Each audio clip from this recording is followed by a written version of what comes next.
Welcome back to the TCM Teach podcast, the business podcast designed exclusively for acupuncturists and Chinese medicine herbalists who are ready to build thriving, sustainable businesses. I'm Sabey Smith, a licensed acupuncturist, herbalist, professor, coach, entrepreneur, and I've spent years helping practitioners like you not only master their clinical skills, but also step into their worth as business owners. Today we're diving into a topic that stirs up emotion for almost every practitioner I've coached: pricing. How do you set rates that reflect your true value without shrinking back into guilt or fear?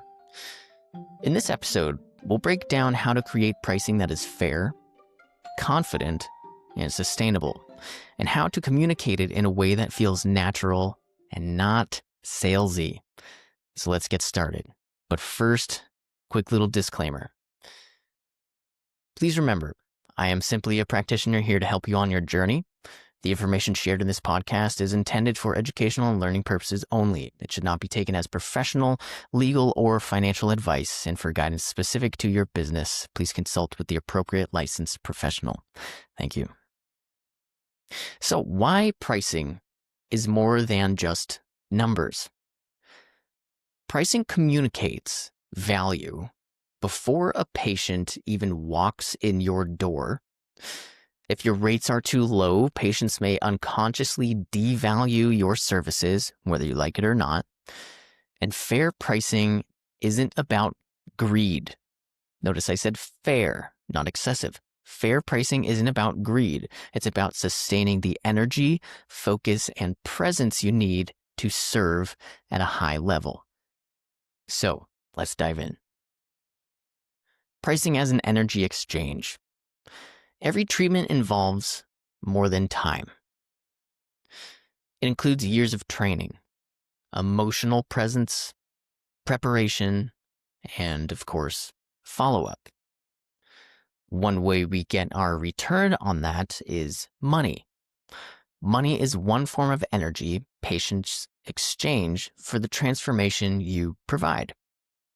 So when the exchange is balanced,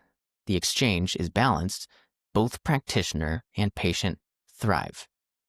Here's the catch. When it's imbalanced, not everybody thrives. For example, in the event a patient cannot afford to see a practitioner, they may not be able to complete their treatment plan. However, if they don't know their treatment plan, if they don't know how many times they're going to have to come in or what they should expect, that's on the practitioner here. Then they can't plan accordingly. If they truly want to see you, generally they can find a way. Go back to your business plan. Is there a way for them to come see you in the event they're struggling? If the practitioner is not getting paid what they need, what they truly deserve, that also doesn't feel good. So how do we find a happy medium to do that? This is an energy exchange. It's not just money. The money is a way of saying thank you back and forth. This is actually something I even try to explain to my son, who's very young. But I even say, hey, we pay people to tell them, thank you for doing work for us. I appreciate it. Here is what you told me you are worth, so I can feel good about giving this to you. And if I feel extra good, I'll even give you a tip on top of it, even if you didn't ask for it. This is my way of saying thank you. So pretend I'm your patient and I'm paying you that money. Thank you. And then I give you a tip on top of that for all your hard work and doing great. Am I an ideal client? I probably look pretty good in your eyes.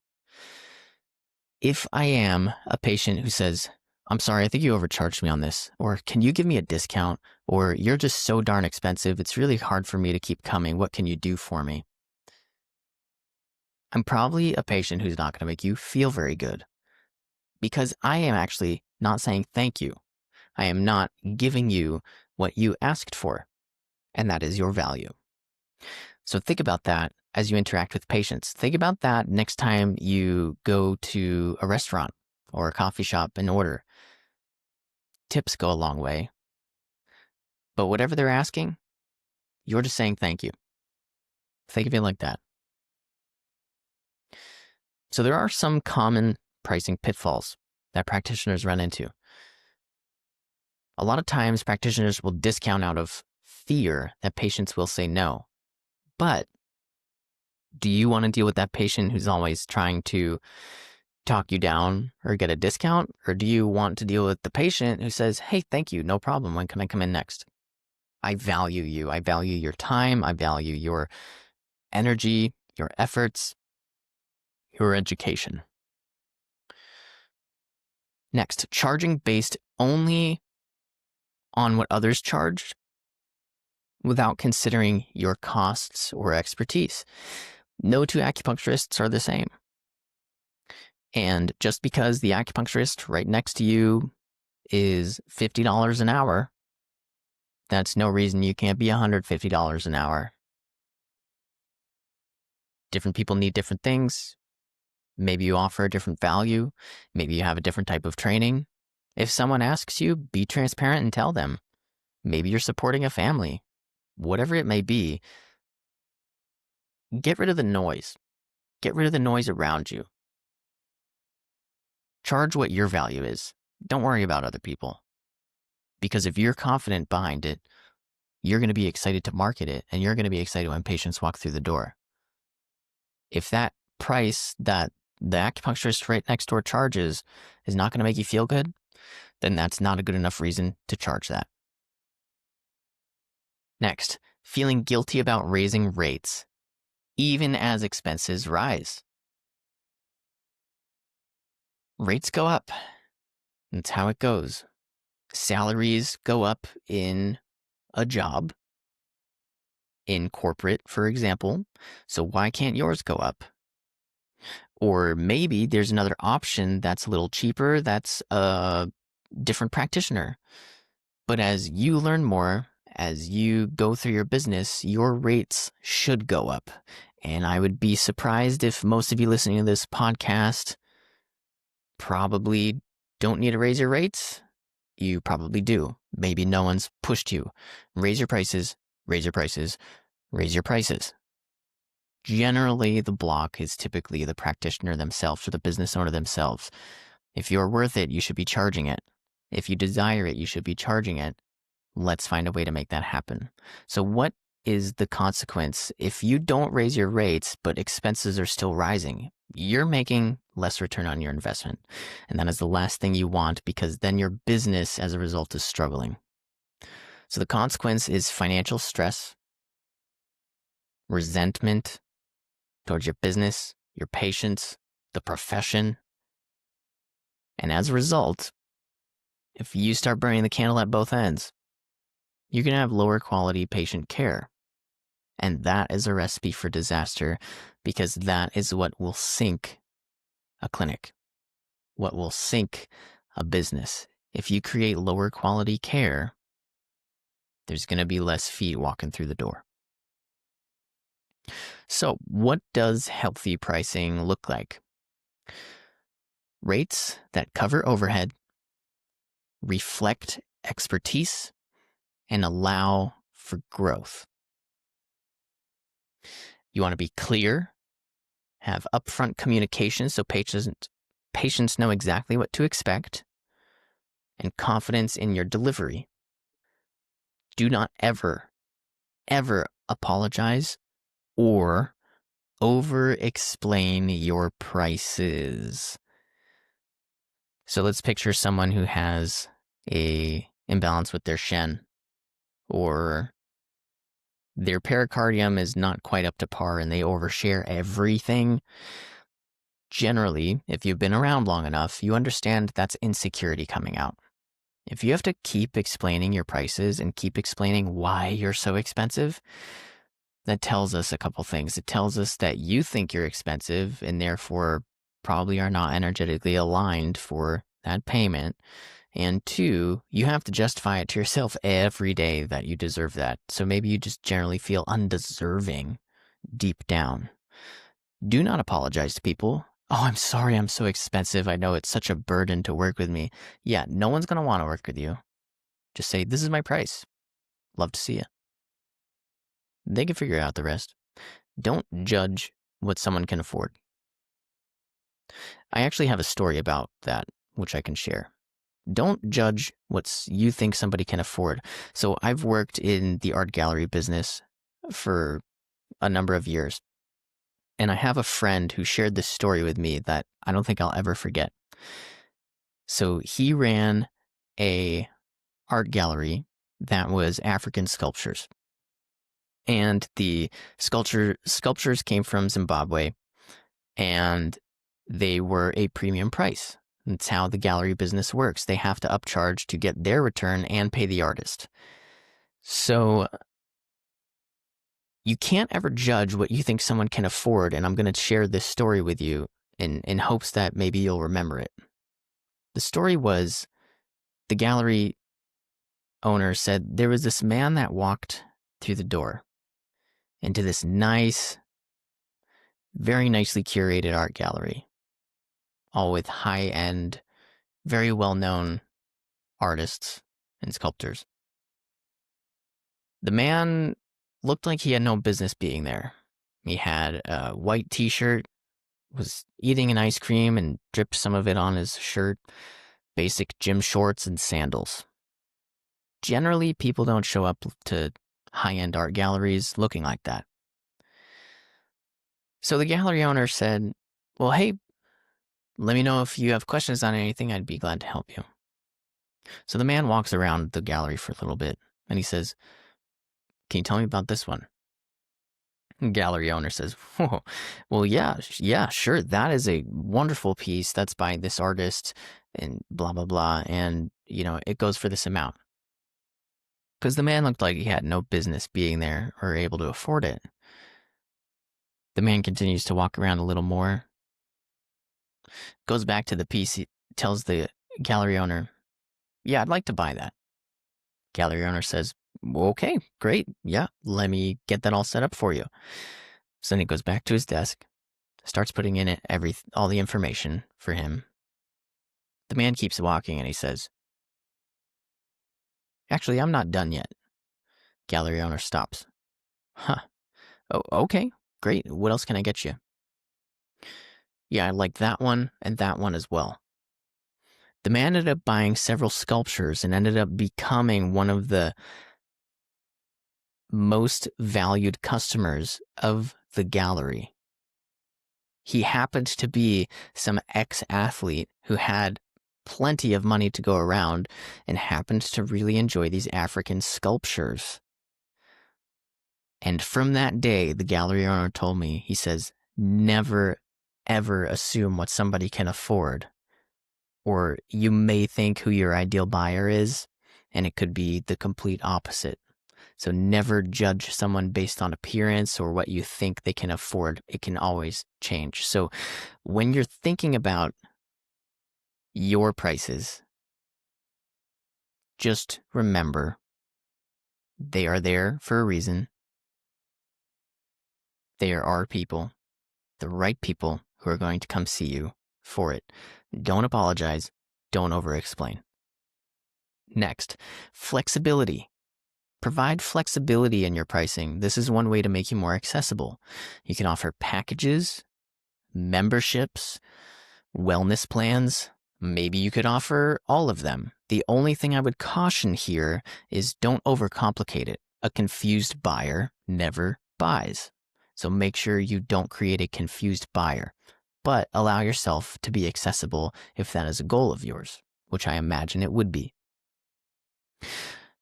So how do we shift the practitioner's perspective from patients can't afford this to the right patients will invest in their healing? That's really important to think about. Who are the right patients? This is an issue with marketing as a generalist. You are not there for everybody. You are there for some people. Who are the people you want to work with? Go from I feel guilty charging for care to My fair rates make healing sustainable for everyone involved. You're just as involved in someone's healing as they are. And if you are not getting paid for that, that is at the expense of you, but you're getting what you asked for. Make sure you're getting what you need. Go from I'm competing on price to I'm competing on transformation and experience. The acupuncturist next door to you, who may charge 1/3 your price, may not offer the same transformation or experience as you do. If you charge a premium price, create a premium experience. And it doesn't have to be expensive to make that happen. It has to be thoughtful and creative. So what are some strategies for pricing with confidence? You want to calculate your true cost of business. You want to think about your rent, all your supplies. Your training has to be in your price. Your taxes. Hopefully you have an accountant. Your time. All of these calculate your true cost of business. Not just rent, not just the electricity bill. You have to think about your whole holistic life, just as you think about the whole holistic life of your patients. This is what goes into your price. Anchor your pricing to outcomes. Pain-free living, better sleep, fertility, success, not just sticking needles in people and calling it a day. Obviously, we have to be very careful about making medical claims, but there are ways to say, I am going to do my best to give you a pain-free life. I am going to do my best to try and help you with better sleep. I'm going to try my best to help you with your fertility journey. It shows you something you specialize in, and you're creating the outcome. And make sure you have success stories as you go through years of practice to share. That's huge. Next, practice saying your pricing out loud until it feels natural. Now, this is something I like to mention a lot. So I've done a lot of speaking, a lot of teaching. I've done a lot of musicianship throughout my life too, outside of TCM. And there are nerves that go along with that. Some people don't even like to be on camera. The more you do it, I can confidently tell you this, the more you do it, the more natural it gets. Saying your price out loud is no different. If you want to make a certain amount per hour, per patient, whatever it may be, start saying it out loud. Start saying the salary you make every year when you are the successful version of yourself. Put that number out there and start finding ways to make that happen. The result, the consequence, however, of not doing that, you don't know where you're going. Anything is good. Don't be the homeless person on the street saying anything helps. You are a trained professional who deserves to be compensated effectively for what you're worth. Don't go begging for money. Know where you're going. Position higher value offerings. Sell packages. Sell memberships. This can be the norm rather than one-off visits. It keeps people coming back. Creating one-off visits could be the difference between you maintaining the care of that patient and them going to another practitioner because they're cheaper. Create a great experience, and they will keep coming back. Make them invest. Another way that this can really help your results as well is if they have to invest in 10 treatments, for example, they have to come 10 times to get their money's worth. Well, I invested with this. I have to make sure I come 10 times. They only have to invest for one treatment. At the end of the day, maybe they won't come back. If you have a really great mission with your business, that could give them another reason to come back. Oh, I really like what this business is doing, or they're doing a percentage with proceeds or whatever, or they're sponsoring whatever. Find ways to keep people coming through the door. Make them keep coming back. Okay, practical exercises. Write out everything a patient receives beyond the session. Maybe your expertise, your education, emotional support, how much time is spent there. There's different offerings you can create, different programs, different services, even outside of just clinical practice. You want to journal. If I fully valued myself and my services, what would I charge? What would you charge? Write it out and really think about it. If you fully valued yourself and your services, take everybody else out of it. This is just you and a journal. What would that be? What would that look like? Draft and practice a simple, confident response to how much do you charge? Something I like to challenge people with when you get that question, what do you charge? I charge this. And that's it. Or if you really feel like you need to make a sale, don't answer that question first. This is a sales tactic. How much do you charge? Well, what are you looking for? That automatically shifts the conversation back on them. Create an investment in them and who is asking that question. When they ask, what do you charge? They're only focused on price. Make sure they already have the emotional buy-in to coming to see you, to give you the opportunity to serve them, to help them. When they say, how much do you charge? Well, tell me more about what you're looking for. Let me make sure I can do my due diligence to help you. Let's talk. Create a conversation. Ask them more questions about their situation. And then, when time is appropriate, when they seem completely bought in, then you tell them your price. Because if they see all what they're going to get, all the things they're going to get working with you, price is not the issue anymore. If they have the buy-in, they'll come see you. Don't just name your price. Or if you're really confident and really busy, don't get cocky either. When someone says, how much do you charge? I charge this. That's fine. You can do that. Just make sure the emotional buy-in is there. I would advise you to ask more questions, get to know the situation, create the rapport before the treatment even starts. Wherever you are speaking to someone, talk about your price then, after they bought in. Identify one small price adjustment you can make this month that feels aligned and sustainable. Maybe marking up a product, maybe charging for an extra service, whatever it may be. If people are going to get mad at you, it's fine. They're not the ones running the business. You are.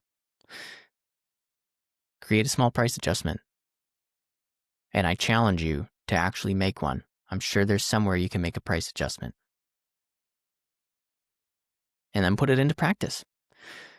Review your rates and ask yourself, do these rates reflect my value, my costs, and the results I deliver? Communicate pricing clearly on your website and in consults, because transparency always builds trust. Now, if you're in the situation where someone says, how much do you charge?